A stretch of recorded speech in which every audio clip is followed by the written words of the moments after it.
Halo adik-adik, kembali lagi di channel saya. Nah, kali ini kita akan bahas mengenai hukum Faraday 1 dan hukum Faraday 2, di mana ini adalah bagian daripada topik sel elektrokimia ya. Topik kimia kelas 12. Oke, kita perhatikan bahwa kalau kita bicara hukum Faraday, berarti hukum Faraday ini secara umum dia dibagi atas dua. Ada yang namanya hukum Faraday 1 ya. Hukum Faraday 1. Nah, hukum Faraday 1 ini bunyinya bagaimana? Kalau kita lihat bahwa hukum Faraday 1 itu bunyinya adalah bahwa massa suatu zat ini ekivalen atau berbanding lurus terhadap muatan arus listrik.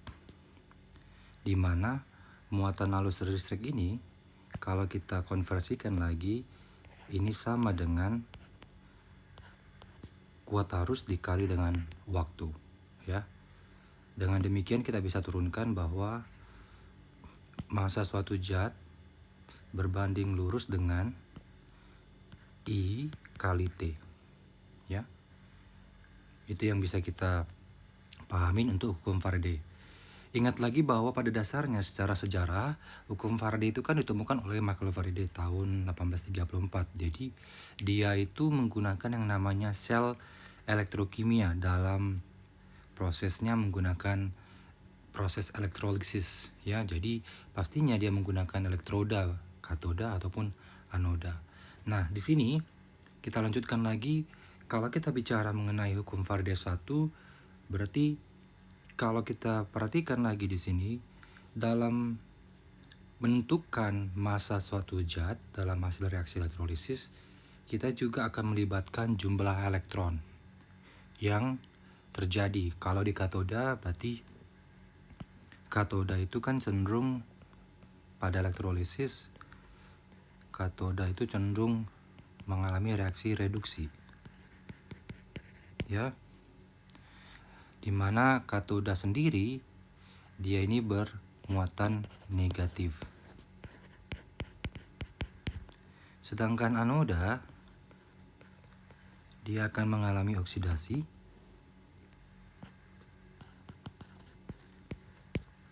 dan anoda ini bermuatan positif ya, bermuatan positif. Maka selanjutnya kita harus pahami lagi mengenai hukum Faraday 1 ini. Jika diturunkan kembali rumusnya untuk Faraday 1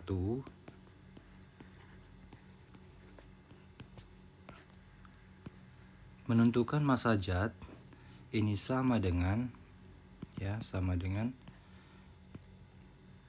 elektron yang terlibat dikali dengan kuat arus dikali dengan waktu dibagi dengan F. Ingat, pada hukum Faraday itu nilai F dapat dituliskan menjadi F sama dengan 96.500 kolom ya.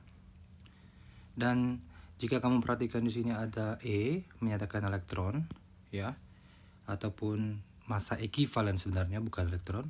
E itu sama dengan jumlah daripada atomic mass-nya atau relative number-nya dibagi dengan X ya. Jadi dituliskan dia bahwa E itu adalah massa ekivalen suatu zat dan juga AR-nya adalah massa atom ataupun unsur, sedangkan X ini menyatakan jumlah elektron dalam reaksi elektrolisis. Nah, jadi jumlah elektronnya. Sehingga ini kita bisa konversikan nilainya atau rumusnya menjadi kita tulis ulang. Ini menjadi W. E-nya tadi kan AR dibagi dengan X, maka kamu tinggal tuliskan AR per X, kamu kalikan dengan I kali T bagi dengan F. Nah, itulah dia bagaimana cara menentukan rumus yang terlibat dalam hukum Faraday 1. Ya. Nah, coba kita perhatikan contoh soal yang mungkin bisa kita gunakan supaya kita lebih paham. Contoh soalnya ya.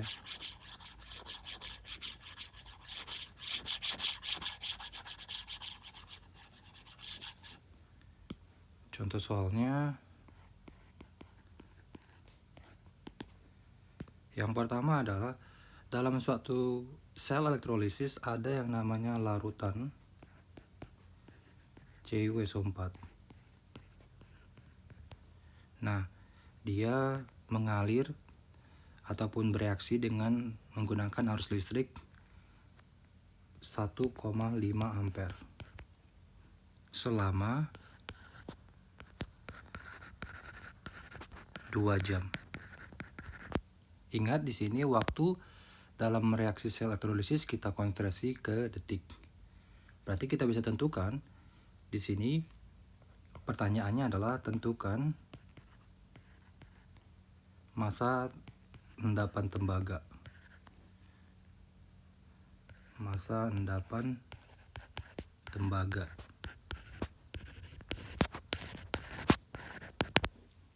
Nah, apa yang diketahui untuk pembahasannya?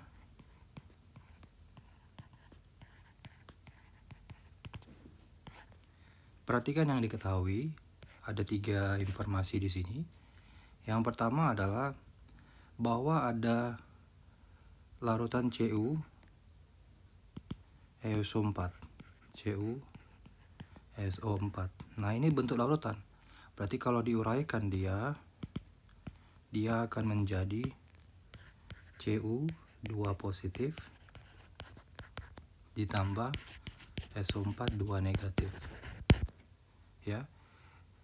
Kemudian ada lagi yang namanya waktu atau T. Maka ini T-nya adalah 2 jam. 2 jam ke detik ini sama dengan 2 kali 3600, berarti 7200 detik atau second. Kemudian ada arus listrik atau I. Maka arus listriknya 1,5 ampere. Nah, 3 informasi ini sudah kita dapatkan. Maka sekarang kita tinggal pahamin reaksinya. Nah, dari reaksi kita bisa lihat bahwa yang pertama, kita bisa lihat di sini ada CuSO4 aqueous. Dia bereaksi menjadi atau terurai karena bentuk larutan menjadi Cu2SO, Cu2 positif aqueous ditambah SO4 2 negatif aqueous. Nah, adik-adik cukup perhatikan yang Cu2 positifnya. Cu2 positifnya di sini bermuatan positif 2. Maka dikatakan dia membentuk endapan. Kalau dia membentuk endapan, maka Cu2 positif ya akan menuju yang namanya katoda. Ya kan? Menuju katoda. Kenapa? Karena katodanya bermuatan negatif. Berarti reaksi di katodanya bagaimana? Maka reaksi di katodanya Cu2 positif aqueous ditambah 2 elektron menjadi Cu solid, ya kan? Karena dari bentuk larutan membentuk endapan. Paham ya sampai sini? Nah ini kalau kamu perhatikan lagi, dia tadi kan saya katakan bahwa dia mengalami reduksi. Bagaimana dia mereduksi? Ini kan positif 2, kan 0, turun bilangan oksidasinya. Ini juga mengalami reduksi. Nah, sekarang yang harus diperhatikan adalah kita mau fokus berapa elektron yang terlibat sehingga dia membentuk endapan.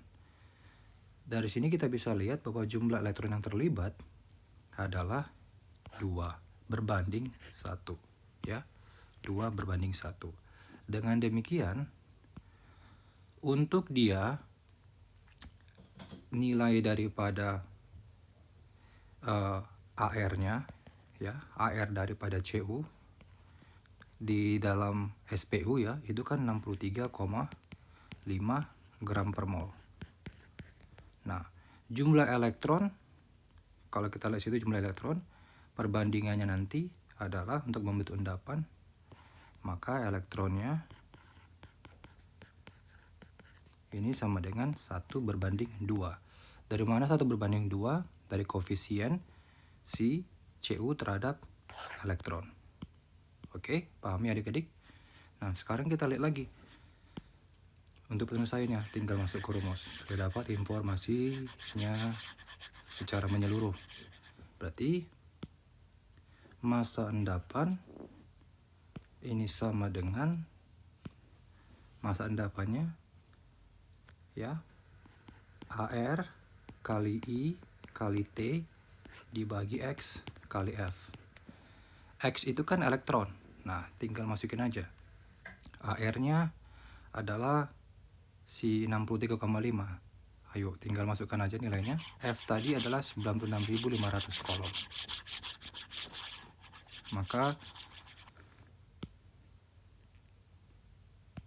didapat hasilnya AR-nya 63,5 kali 1,5 kali 7.200, ya. Kamu bagikan dia dengan 2. Kenapa 2?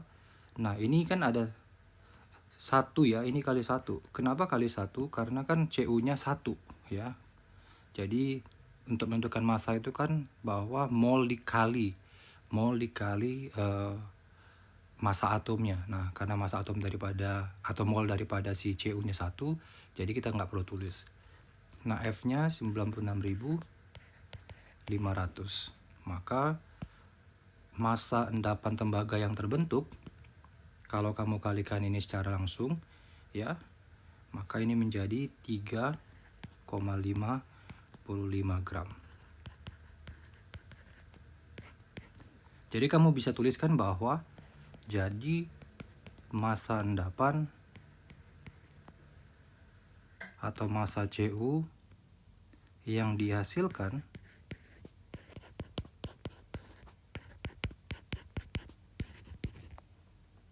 pada katoda